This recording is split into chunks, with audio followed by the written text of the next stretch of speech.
Check. 1, 2.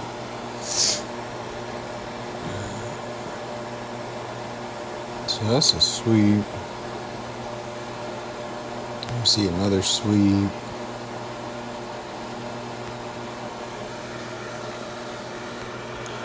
Let's see. So if this is an order block,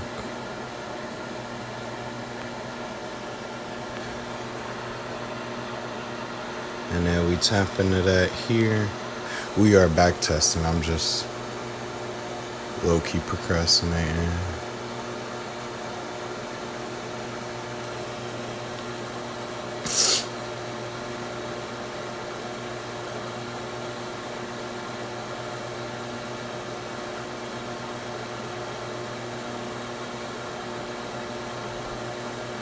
So I want to see, is this an order block or a propulsion block?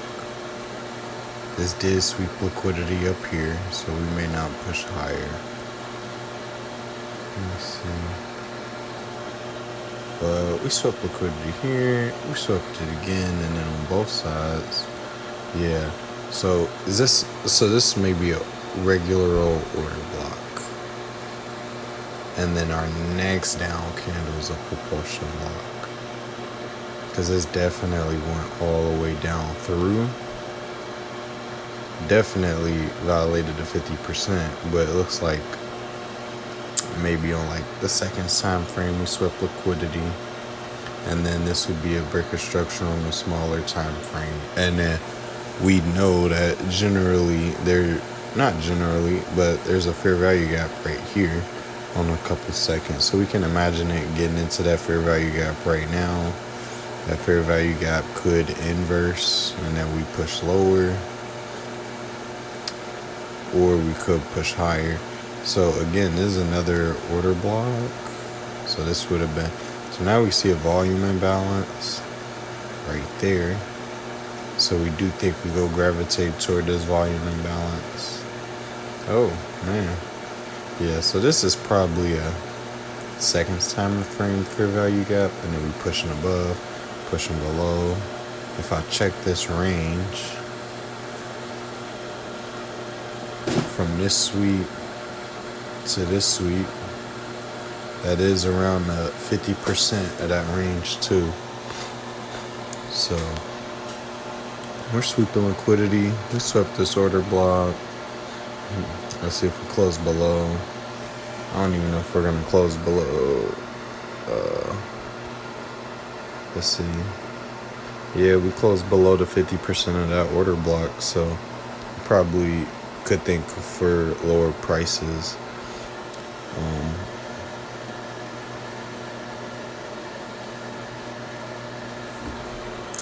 We have more liquidity here.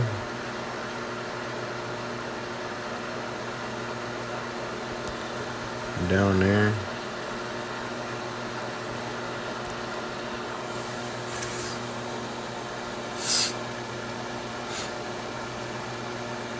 Okay.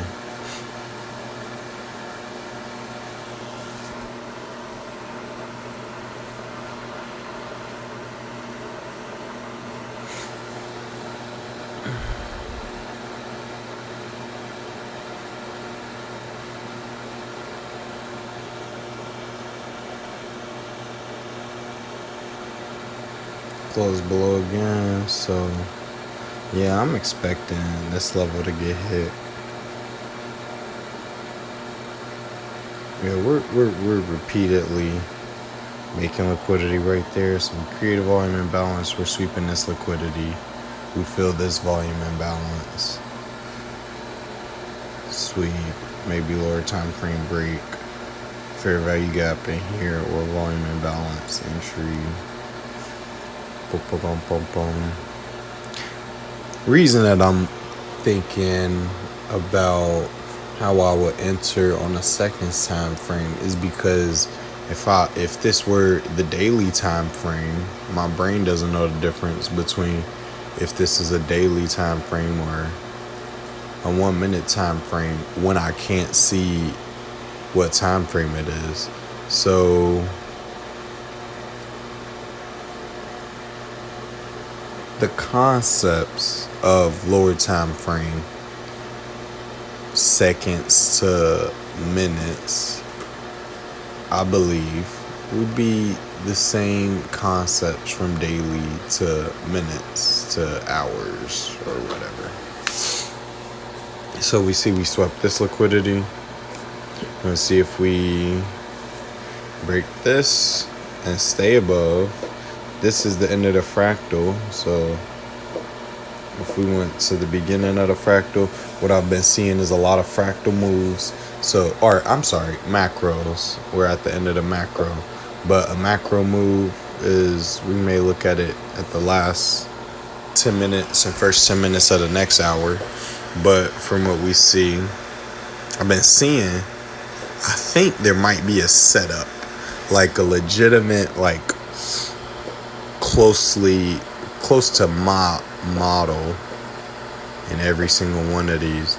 So what I see is a sweep of again, in its own little, like not focusing on anything before this time. Oh dang. So this is it. So there were multiple. So there was a liquidity sweep. So starting here, 350. This is the time. I'm not paying attention to hardly anything to the left. We see a sweep. If I'm thinking of if my bias was bearish on a higher time frame, and I saw this sweep, this break of structure,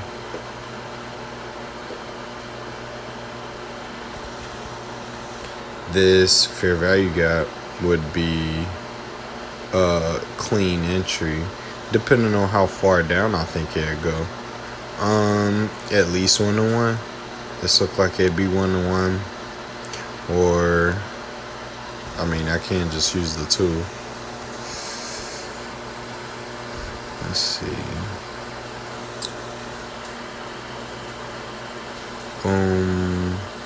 That looked like that could be 1-to-1, but I'm gonna be honest, I hardly ever just use that. At the very least, I use the whole candle. And that is, I need to do a better job at collecting data. So I'm gonna just actually start going back. So let me see. That was a fractal. I'll probably come back at 450 in order to look at this fractal setting up, or this macro. I keep calling it a fractal, man. ICT would be so disappointed. Alright, so we see this bullish. Dang, I probably shouldn't even. Everything is magnified in the first 10 minutes and the last 10 minutes, though. So this is even more powerful during those time frames. But see a bullish order block. We tap into it. Let's see. We break above. We have volume imbalance. What would we be looking for is our draw on liquidity. So we swept this. So I'd say we got a minute. I would want to see this is our draw on liquidity right here, that little area. And then I think if it isn't a Judas swing and our bias for the daily is bearish, I could see our daily bias is bullish overall. So I don't want to trade against that at all as far as thinking of a 15-minute setup. But a possible 15-minute setup is looking at after this liquidity gets swept, taking it probably down to here or here, but I'm not even sure that'd be worth it. It could just be worth it to look for a buy. Okay, so Boom, we see that. We tap into this order block. We don't even hit the 50% of it after right here. After we close above it, we don't even hit the 50%. So that means this is going to be a really strong, if we create and break another order block, I think after that second order block, we'll have a propulsion candle. I think this could be, this might be. Nah, I don't think it is. I think propulsion candle, I need to study more.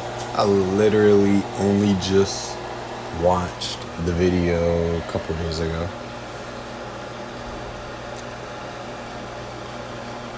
Man, am I just the action junkie right now? Why am I?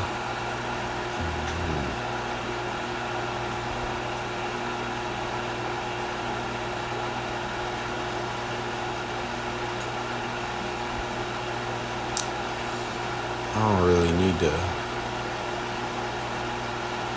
watch that.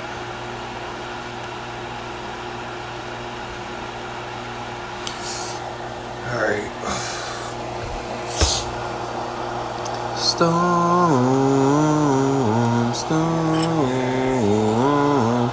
Everyone grab on a boat and carry on. Storm.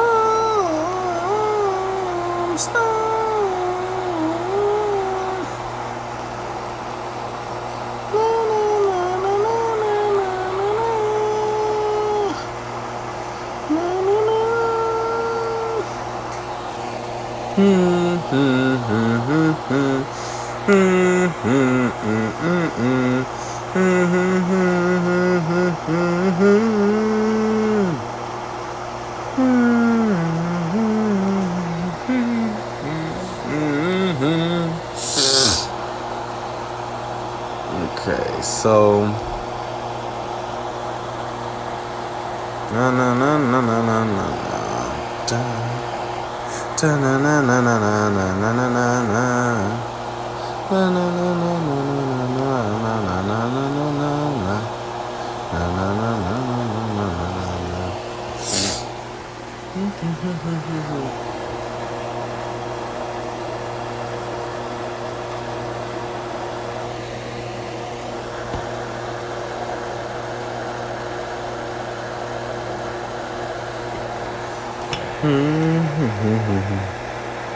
reconsider 2325.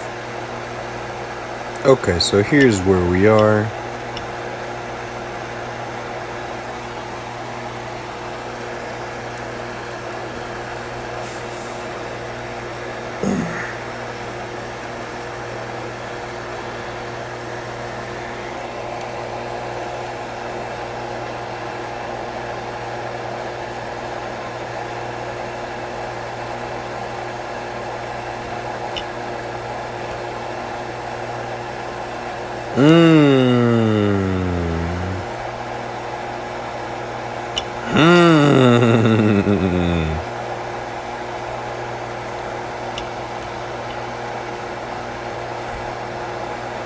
You sneaky, naughty.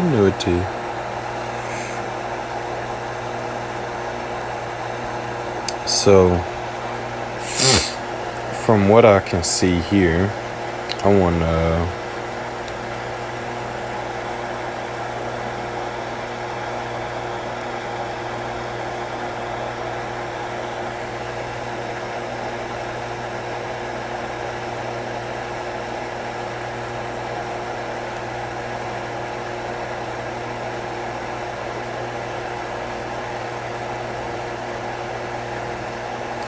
dang. Let me see. So we got GU.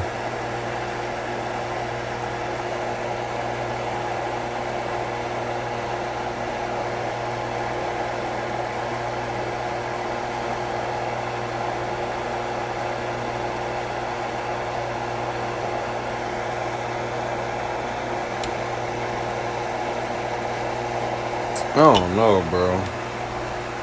I don't think I'd be entering that. I think that'd be Way too late.